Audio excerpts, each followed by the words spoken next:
Voice of sorry சேனலுடைய subscribers எல்லாத்துக்கும் மிகப்பெரிய வணக்கம்ங்க.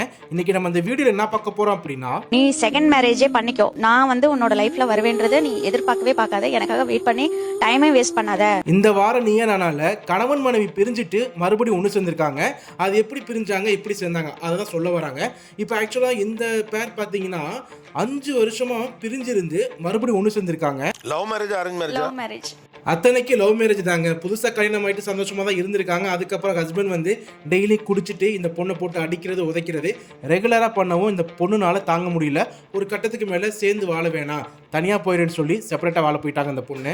கரெக்ட் டைமுக்கு வரமாட்டாரு, ஏன் வரலன்னு கேட்டால் வரமாட்டேனா வீட்டுக்கு அப்படின்னு சொல்லி சண்டை போடுவாங்க, ட்ரிங்க்ஸ் பண்ணுவாங்க. அப்புறம் எப்படி மறுபடியும் ஒன்று சேர்ந்தாங்கன்னா, டெய்லி ஒருத்த கூட பேசுகிறோம், பழகுறோம், பிடிக்குதோ பிடிக்கலையோ அவங்க கூட இருப்போம். டக்குன்னு அவங்க இல்லை அப்படிங்கிற போது மனசு வந்து தடுமாறுங்க.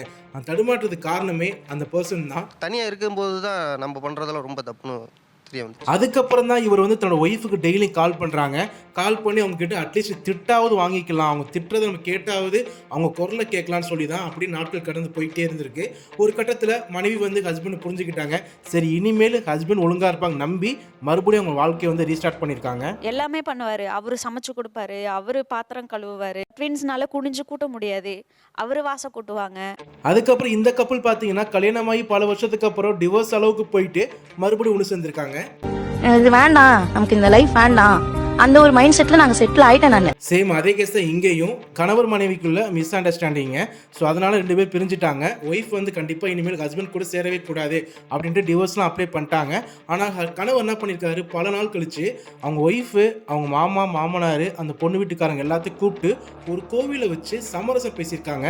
அதுவும் தனிப்பட்ட முறையில் எல்லாத்துட்டையும் போயிட்டு மன்னிப்பு கேட்டு, நான் இனிமேல் எந்த தப்பு பண்ண மாட்டேன், எங்களை பிரிச்சிடாதையும் சொல்லி அவங்க ஒய்ஃப்டையும் போயிட்டு கண்ணீர் விட்டு கதறி அழுதுருக்காரு. அதுக்கப்புறம் அந்த பொண்ணு மனசு இறங்கி வந்து மறுபடியும் ஒன்று சேர்ந்திருக்காங்க. ஒரு மேஜிக் மொமெண்ட் மாதிரி தான் இருக்கு. அவங்க வந்து எனக்காக அழுதாங்க, வீட்டில் எல்லார்கிட்டையும் கன்வின்ஸ் பண்ணாங்க எனக்காக. அதான் இருக்கும்போது தெரியல, அவங்க போனதுக்கு அப்புறம் தான் சில தவறுகள் வந்து அப்படியே உணர்ந்து மறுபடியும் அந்த லைஃப்குள்ள என்டர் ஆகுறாங்க. சில பேருக்கு கிடைக்குது, சில பேருக்கு கிடைக்க மாட்டேங்குது. ஒவ்வொருத்தவங்கள்ட்டையும் போயிட்டு நான் கண்டிப்பா நல்லா பாத்துக்கிறேன் அப்படின்னு சொல்லி எல்லார்கிட்டையும் கன்வின்ஸ் பண்ணாங்க. அப்புறம் கடைசியா இந்த கப்பல் இப்ப இதை நினைச்சுக்கிட்டே நீங்க சுமையோடு இருக்கிறதா, இல்ல அதை விட்டுருவோம்னு அதை கடந்து போறதா? அது ஒன்றும் இல்லைங்க. பல வருஷம் கழிச்சு ஒன்றா சேர்ந்துட்டாங்க. பட் இருந்தாலும் இந்த அம்மாவுக்கு தன்னோட கணவர் மேலே ஏதோ ஒரு நெருடல் ஒன்று இருக்குது. அதை மன்னிக்கவும் முடியல, மறக்கவும் முடியல. அந்த ஹஸ்பண்ட் வந்து எவ்வளோதான் சாரி கேட்டாலும் அவங்க மனசு ஏற்றுக்க மாட்டேங்குது. ஆக்சுவலாக அவர் வேற என்னதான் செய்ய முடியும்னு நினைக்கிறீங்க? தெரியல சார், ஆனால் அது இன்னும் எனக்கு ஹர்ட்டாகவே இருக்கு. அதுக்கு கோபி சார் அம்மாட்ட கேட்பாங்க, உங்கள் ஹஸ்பண்ட் மன்னிப்பும் கேட்டுட்டாங்க, அதுக்கப்புறம் என்ன கேட்குறது அவருக்கும் தெரியல, நீங்கள் என்ன பண்ணாதான் அவர் மன்னிப்பீங்க, ஏதாவது ஒன்று கேளுங்க, இந்த பிரச்சனையை வந்து இதோட முடிச்சுக்கலாம், ஃபுல் ஸ்டாப் வைக்கலாம்னு கேட்கும்போது அந்த அம்மா க்யூட்டாக ஒன்று கேட்பாங்க. ஒரு டிமாண்ட் வச்சு, ஒரு டீலை வச்சு முடிச்சு விடுவான். சரி, ஒரு ஹக் பண்ணிட்டு சாரி சொல்லுங்க. இது அழகா இருக்கு, இது பேச்சு. இதுல இருந்து ஒன்று தெரிஞ்சுக்கலாங்க, லவ் மேரேஜோ அரேஞ்ச் மேரேஜோ கண்டிப்பாக ஃபைட் வரும், கப்பலுக்குள்ள சண்டை வரதான் செய்யும். அப்போதைக்கு பொறுமையும் சகிப்புத்தன்மையும் கொஞ்சம் அன்பும் நிறைய பாசம் இருந்தால் எல்லாமே நல்லா இருக்கும். அதை தான் அவங்க சொல்ல வராங்க.